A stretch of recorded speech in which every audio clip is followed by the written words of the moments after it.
לפני שנאריך בפרט הזה קצת, אני רק רוצה לדבר. יש מושג שאדם מתחיל לדבר, קודם כל צריך לפתוח בכבוד האכסניה. אז צריכים קודם כל להודות למר עוזי, שיוזם הערב הזה, ואני שומע מאחורי הפרגוד שהוא כבר, זה לא הפעם הראשונה, זה כבר כמה שנים, אולי יותר מכמה שנים, יחד עם כל המשתתפים שהשתתפו בהכנת הסעודה, כל הדברים. 10 אנשים בעם ישראל, זה נקרא, התורה קוראת לזה עידה. זה לא אדם בודד, זה כל יהודי הוא הרי חלק אלוקם ממעל, יש לו נשמה קדושה בפנים, וכשמתרכזים ביחד, בפרט שרוצים לקבוע שיעור תורה ביחד, אז כתוב שהשכינה הקדושה פשוט מופיעה, אלוקים ניצב בעדת כל, עדה זה 10, שציבור שלם נקבע, וכשיש 2 ציבורים אז כל נשמה ונשמה מוסיפה עוד קדושה ועוד נופך למעמד. אז זה מאוד מרגש אותי לדבר בפני אנשים כל כך נכבדים.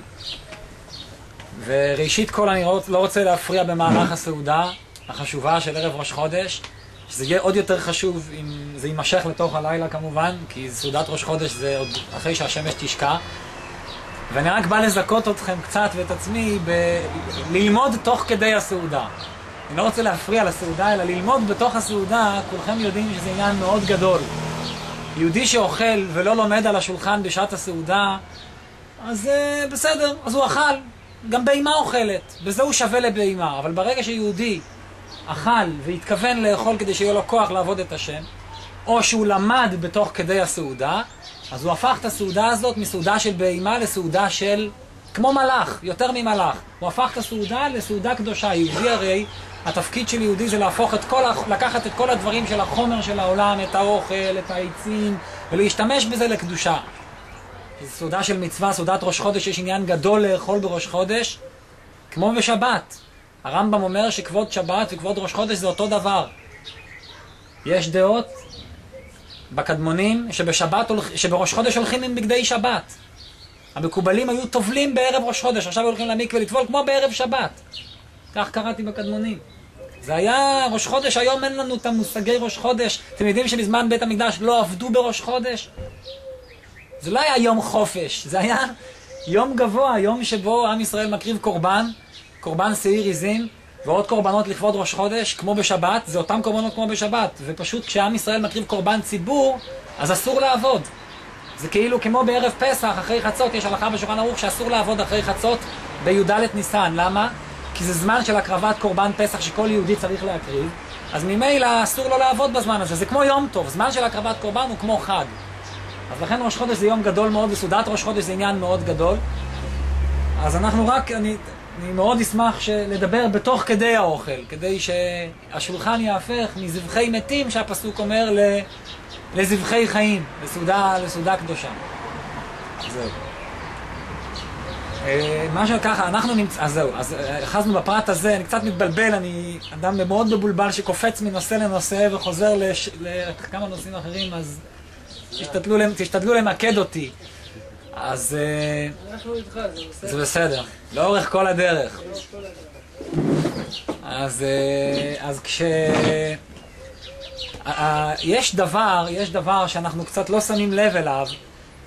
נראה לנו שכשאנחנו אוכלים, אז אנחנו כמו בני אדם ככה. יש לפעמים אנשים שמתבלבלים, שחושבים שזה כמו שכלב אוכל, גם במה אוכל וגם אנחנו אוכלים. וכל הצרכים האחרים שבן אדם עושה בחיים, גם נדמה לבן אדם שהוא תופס את זה בצורה חומרנית.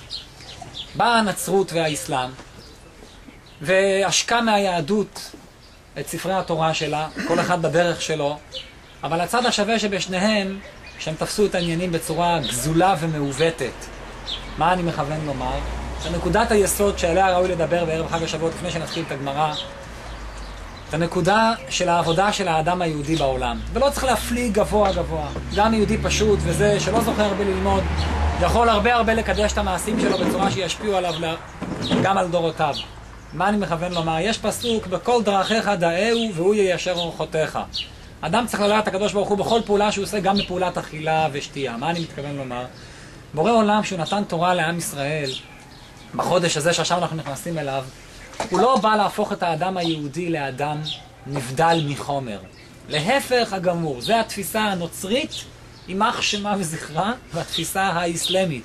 זה הגזלנים והמעוותים שחשבו שהיהדות זה חוקים של לקחת את הבן אדם ולהבדיל אותו ולעשות אותו משונה ומסוגף ומעונה, צומות וסיגופים, ולא להתחתן. אצל הנוצרים יעני במרכאות, מעל המרתפים לא מתחתנים, מתחת למרתפים יולדים ילדים. למה? כי הם חשבו שהיהדות, כשהם ישו וכל אלה, שהוא היה יהודי מומר הרי, כן? כולם זוכרים איך התחיל ישו. לא נתעכב על זה. התחיל בעיניים, הוא הסתכל עם הרבה שלו, היה לו רבה, והוא התארח באיזה בית מלון.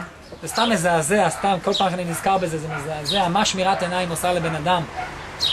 הוא בא עם הרבה שלו, היה תלמיד חכם, הוא בא למלון, הם התארחו בדרך, ובעלת הבית הגישה אוכל.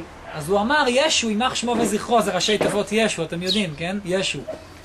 אז ישו הזה, שעליו נזבחו מיליונים של יהודים לאורך כל הדורות, ראה את בעלת הבית, אז הוא אמר שם על הרב שלו, תראה איזה עיניים טרוטות יש לה. טרוטות זה הכוונה לא יפות, אבל הוא אמר בסגי נאות, תראה איזה עיניים יפות יש לה.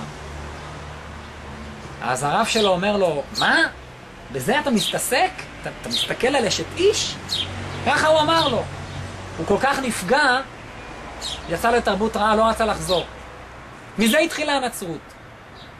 זה סתם, זה פרט מזעזע מראייה קטנה של בן אדם, למה בן אדם יכל להגיע. כמה אבותינו ואבות אבותינו נעקדו על מזבחות ונשרפו בכבשנים בגלל אותו יצור. מה קרה מזה? ההתפתחות הזאת של הנצרות והאסלאם, באסלאם גם יש סיגופים. הם גם לא אוכלים חזיר ולא שותים יין, וכביכול יין זה נזירות מסוימת, והנוצרים לא מתחתנים הכמרים שלהם, אבל זה בפועל לא מחזיק מעמד. למה? הם חשבו שהיהדות זה לצום ולהסתגף, ולהפך להפך, הבורא עולם כתוב במדרש, התאווה הקדוש ברוך הוא להיות לו דירה בעולם התחתון, דווקא בעולם הגשמי. מה המשמעות של זה? כי כל יהודי מבין שגשם ורוח זה שני ניגודים. כשאתה אוכל, אתה בהמי. כשאתה לומד, אתה רוחני, אתה מתפלל, אתה רוחני, אתה שר שירים לקדוש ברוך הוא, אתה רוחני, אתה שר שירי אגבים, אתה גשמי. אדם כל הזמן חי בסתירה. בורא עולם אומר לו, נתתי תורה לעמו ישראל, לעם הנבחר, להפוך את החומר לרוח. התפקיד שלנו זה להיות בתוך החומר. אם בורא עולם היה רוצה לברוא אותנו כרוחניים, היה עושה אותנו מלאכים, נשמות. הוא לא עושה אותנו בני אדם. בורא עולם אומר למלאכים, אני נותן תורה לבני אדם, היא תיקח חומר ותהפוך אותו לרוח. זה יופי. כשבית חרושת מייצרת דבר מהדבר ההפכי שלו, זה כוח. זה אף אחד לא יכול בעולם, זה רק בורא עולם יכול. מי ייתן טהור מטמא? השם אחד. מי ייתן עולם הזה מעולם הבא? השם אחד. בורא עולם יכול לקחת דבר חומרי, או דבר שהכוח שלו הכי מנוגד, ולשלב אותו או להפוך אותו לכוח אחר. בורא עולם יכל במציאת מצרים להוריד גשם עם אש ביחד, מה שנקרא מכת ברד שכולם שמעו עליה, שהאש הייתה בפנים, מכונסת, סגורה בלי חמצן, בתוך ברד מבפנים, והיא לא ממיסה אותו. ורואים כמו איזה פלא, כמו איזה יעלום זכוכית עם אש בפנים דולקת, כתוב בתורה, ואש מתלקחת בתוך הברד. יש מחלוקת בגמרא בדיוק איך זה היה, באיזה צורה, אבל... וזה היה. ובורא עולם משים שלום בפמליה של מעלה. בעולם שלנו האש והמים הם שני ניגודים, אש מכבה מים. בעולם העליון יש מלאכים, אין לנו השגות בזה, שמורכבים מאש וממים. מי שלא מאמין בזה, יכול להסתכל קצת באסטרולוגיה, בכוכבים, הוא יראה כוכבים בגלקסיות האין סוף שנמצאים, שיש להם סוף, לנו זה יחסי אין סוף, שם יש גלקסיות עם כוכבים, שביל החלב וכל זה, שרואים בתמונות איך שמשולב שם התפוצצויות אדירות של גז, של אש, ועל קרחונים שלמים. זה כוכבים שעשויים חלקם קרח וחלקם אש. בעולם העליון כתוב בפסוק, אנחנו אומרים בתפילה, עושה שלום במרומיו, הוא יעשה שלום עלינו. אנחנו משכינים שלום בפמליה של מעלה, היהודים משכין שלום בפמליה של מעלה. בעולם העליון אין ויכוח בין אש למים, זה מסתדר יופי יופי. פה בעולם בורא עולם חוקק חוק הפוך, שאש ומים זה מנוגד. כי בורא עולם כל יכול ליצור דבר מההפכי שלו.